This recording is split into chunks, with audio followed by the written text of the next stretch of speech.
राजापुर नामक गांव में चंदन नामक एक व्यापारी रहता था, जो अपने गांव के बाजार में सब्जियां बेचा करता था।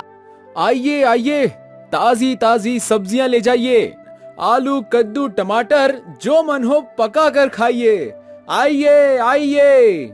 ये आलू कितने रुपए किलो दिए भैया? मात्र 30 रुपए किलो बहन। ठीक है, 1 किलो दे दो और थोड़ा धनिया भी डाल देना। मैं रोज यहीं से सामान ले जाती हूँ। चंदन उस महिला को आलू तौलकर दे देता है। तभी उसका पड़ोसी मल्लू भी ढेर सारी सब्जियां लेकर बाजार में आता है।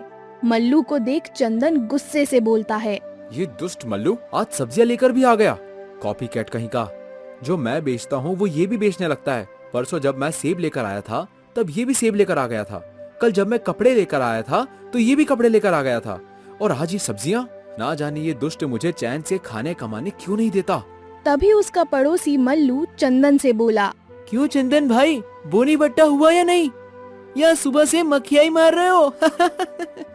देखो इस कमीने को, पहले तो मेरी नकल उतार कर मेरी बिक्री घटाता है, फिर पूछता है बोनी हुई कि नहीं।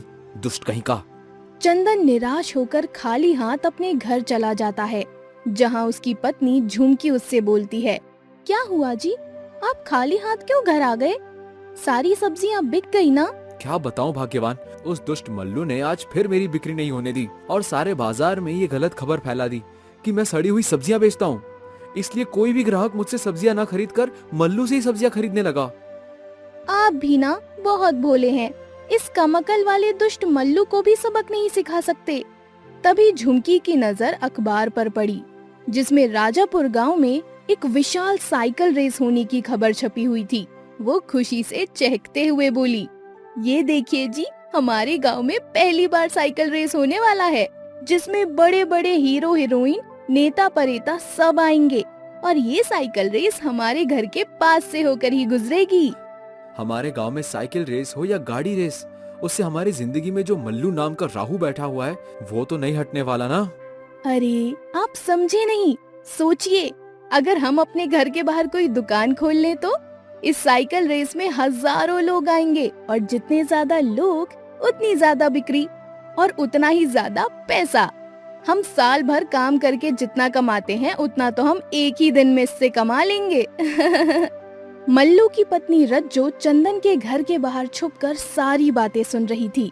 वो मन ही मन बोली, अच्छा मैं भी देखती हूँ मेरे रहते ये मियाँ बीबी कैसे लखपति बनते हैं। अभी जाकर इनको सारी कहानी बताती हूँ।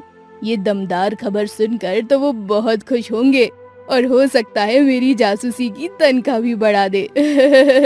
रज्जो एक सांस में मल्लू को सारी कहानी सुना देती है। वो बिजली की तरह जोर से कड़कते हुए बोलता है, उस चंदन की इतनी हिम्मत कि वो अकेले ही इस मौके का लाभ उठाए। अभी उसका ये सपना भी चकनाचूर कर देता हूँ। जब तक मैं उसे इस गांव से निकाल नहीं देता तब तक चैन से नहीं बैठने वाला। वो सब तो ठीक है, लेकिन आपने कहा था कि इस बार अगर मैंने आपको अच्छी खबर सुनाई तो आप मुझे सोने की करधनी दिलाएंगे, जो कमर पर पहना जाता है। लाइए दीजिए पैसे। तुम्हारा दिमाग तो नहीं खराब हो गया है मोटी? पहले जाकर अपना वजन घटाओ। देखो तुम्हारा कमर मटके की तरह कितना मोटा हो गया है। तुम्हारे लिए हार बनवाने के लिए मुझे पहाड़ भर के सोना खरीदना होगा। अगले दिन चंदन अपनी सारी जमा पूंजी लगाकर अपने घर के बाहर एक रसगुल्ला चाट की दुकान खोलता है। अब देखता हूँ ये कॉपीकैट मल्लू इस रसगुल्ला चाट को कैसे बनाता है, क्योंकि इस रसगुल्ला चाट को सिर्फ और सिर्फ मेरी प्यारी पत्नी झुमकी ही बना सकती है। मल्लू चंदन को देख मन ही मन बोला, जरूर इस रसगुल्ला चाट बनाने का आइडिया इसकी बुद्धिमान पत्नी झुमकी ने इसे दिया होगा, क्योंकि वो अच्छे से जानती है कि रज्जो को अच्छा खाना बनाना नहीं आता। लेकिन मैं भी कम नहीं हूँ। अभी इसके रसगुल्ला चाट की हवा निकालता हूँ। अगर वो शेर है तो मैं सवा शेर हूँ। मल्लू अपने घर के बाहर ढेर सारे टॉयलेट्स बनवाता है और एक रात चंदन के सारे रसगुल्ला चाट में जमाल गोटा डाल देता है। अब इस चंदन के रसगुल्ला चाट को खाकर साइकिल रेस में आने वाले सारे लोग अपने पसंदीदा खिलाड़ी के पास फोटो लेने नहीं बल्कि मल्लू के मस्त शौचालय में जाएंगे। अगले दिन चंदन के घर के बाहर से साइकिल रेस गुजरती है और वहां आने वाले सभी दर्शक उसके जमाल गोटा मिश्रित रसगुल्ला चाट को खाकर चंदन पर बहुत गुस्सा होते हैं। उई माँ, मेरा पेट बहुत दर्द कर रहा है। यहाँ कहीं टॉयलेट है क्या? तुझे तो मैं बाद में देखूंगी धोखेबाज। तूने आज तक दगाबाजी करनी नहीं छोड़ी। पहले तो सड़ी हुई सब्जियां बेचता था, अब ना जाने कौन सा जहर मिलाकर ये रसगुल्ला चाट खिला दिया। ऐसा कुछ नहीं बहन, मैंने इस रसगुल्ला चाट को अच्छे से बनाया है। मैं सच कहता हूँ, भगवान कसम। सभी ग्राहक चंदन पर बहुत गुस्सा होते हैं और उसे एक फूटी कौड़ी तक नहीं देते। कितनों ने तो उसकी पिटाई भी कर दी थी। वहीं दूसरी ओर मल्लू का टॉयलेट चल निकलता है और वो रातों रात अमीर बन जाता है। 1 2 3 5 10, अब तक पूरे 10,000 हो गए। अभी तो सारा दिन और बाकी है। ए रज्जो, सभी से कहो थोड़ा जल्दी निकले। वो टॉयलेट है, बेडरूम नहीं, जो लोग वहाँ जाकर सो रहे हैं। ठीक है ठीक है। इन्हें तो देखो, खुद आराम से बैठकर पैसे गिन रहे हैं और मुझे लोग कितनी देर हकते हैं ये देखने लगा दिया। अरे निकलो भाई, बाकियों को भी जाना है। अंदर सो गए क्या? चंदन अब पूरी तरह से बर्बाद हो चुका था। उसकी सारी जमा पूंजी भी खत्म हो चुकी थी। अब मैं क्या करूं भाग्यवान, जो कुछ भी अपने पास था वो सब इस काम में लगा दिया। अब ना ही मेरे पास सब्जियां खरीदने के पैसे हैं, ना ही कुछ और। अब हम हमारा गुजारा कैसे करेंगे? आप चिंता मत करिए जी, ये सब उस मल्लू का किया धरा है। उसी ने लगता है चुपके से हमारे रसगुल्ला चाट में जमाल गोटा मिला दिया होगा। खैर, आप एक काम करिए, मछलियाँ पकड़कर उसे बाजार में बेच दीजिए। ये तो प्रकृति ने हमें मुफ्त में ही दिया है। अगले दिन भूखा प्यासा चंदन मछली पकड़ने निकल जाता है। तभी उसके जाल में एक जलपरी फंस जाती है जो बहुत घायल थी। मुझे बचा लो चंदन, मुझे बचा लो, नहीं तो वो दुष्ट धनी सिंह मुझे मार देगा। देखो, उसने गोलियों से बुनकर मुझे कितना घायल कर दिया है। तुम कौन हो और तुम्हारी ये हालत किसने की? मैं समुद्र में रहने वाली जलपरी हूँ। एक लालची व्यक्ति धनी सिंह मुझे मारना चाहता है, इसलिए मैं उससे बचकर यहाँ आई हूँ। कृपया मुझे अपने घर लेकर चलो, बाकी बातें मैं तुम्हें बाद में बताऊंगी। वो दुष्ट यहाँ भी आता ही होगा। चंदन उसे अपने टूटे फूटे घर में लेकर आता है, जहाँ जलपरी अपने रहने के लिए जादू से समुद्र का एक टुकड़ा चंदन के घर पर ला देती है, जिसे देख झुमकी को एक आइडिया आता है और अपने घर को वाटर पार्क में तब्दील कर देती है, जिससे उसके घर पर अनेकों टूरिस्ट आते हैं और चंदन की खूब कमाई होती है। तुम्हारा बहुत बहुत धन्यवाद जलपरी, तुम्हारे आने से हमारी किस्मत पूरी तरह से बदल गई। मल्लू से चंदन की उन्नति देखी नहीं जाती और वो चंदन को बर्बाद करने की तरकीब सोचने लगती है। तभी उसकी नजर एक काले कोट वाले व्यक्ति धनी सिंह पर गई, जो किसी जलपरी को खोज रहा था। जब मैंने उस जलपरी को गोली मारा था तो वो इसी नदी में भाग कर आ गई थी।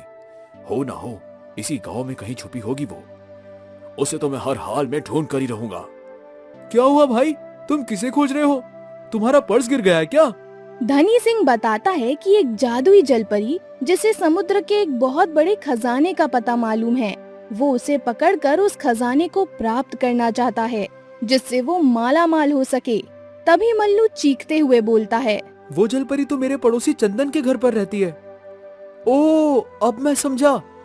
कल तक जिस चंदन की भीख मांगने की नौबत आ गई थी, वो आज इतना अमीर कैसे बन गया? जरूर ये सब उस जादुई जलपरी का किया धरा है। खैर, अगर तुम मुझे खोजने का 50% दो तो मैं तुम्हारी मदद कर सकता हूँ। ये सुन धनी सिंह बहुत खुश हुआ और मल्लू की शर्त मान चंदन के घर जलपरी को पकड़ने निकल पड़ा। आखिरकार मैंने तुम्हें ढूंढ लिया जलपरी, अब तुम्हारा खेल खत्म हो गया। सीधे से उस खजाने का पता मुझे दे दो। ये कौन है जलपरी, और ये तुम्हें क्यों मारना चाहता है? ये वही दुष्ट धनी सिंह है चंदन, जिसके बारे में मैंने तुम्हें बताया था। धनी सिंह जैसे ही जलपरी को मारने वाला होता है, चंदन उसे रोक लेता है। कुछ देर तक उन दोनों के बीच भयंकर लड़ाई होती रहती है, लेकिन मल्लू की मदद से धनी सिंह चंदन, जलपरी और झुमकी को पकड़ने में कामयाब हो जाता है। पहले मेरे और खजाने के बीच केवल जलपरी नामक एक दीवार थी, अब 3-3 दीवार है। कोई बात नहीं, ये धनी सिंह अपने और उस खजाने के बीच आने वाली हर दीवार को तोड़ देगा। धनी सिंह जैसे ही चंदन को मारने वाला था, घायल जलपरी चंदन की जान बचाने के लिए उसे खजाने का पता बता देती है। जिसे सुन मल्लू और धनी सिंह दोनों के कान खड़े हो जाते हैं और वो दोनों उस खजाने को लूटने के लिए आपस में लड़ने लगते हैं। धुर धनी सिंह, तूने मुझे खजाने का 50% देने का वादा किया था, अब खजाना पाते ही अपने वादे से मुकर गया और मुझे भी मारना चाहता है। रुक, अभी तुझे सबक सिखाता हूँ। ये बोल मल्लू धनी सिंह को समुद्र में ढकेल देता है, जिससे वो डूबकर मर जाता है। तभी पीछे से मल्लू की पत्नी रज्जो भी खजाना लूटने के लिए मल्लू को ढकेल देती है, क्योंकि मल्लू उसे 1 पैसा नहीं देता था और केवल खुद पर ही खर्च करता था। बहुत कर ली इसकी गुलामी, ये केवल मुझसे मुफ्त में चंदन की जासूसी करवाता था और मुझे 1 फूटी कौड़ी तक नहीं देता था। अब तो इस खजाने को पाकर मैं ऐशो आराम की जिंदगी जीऊंगी।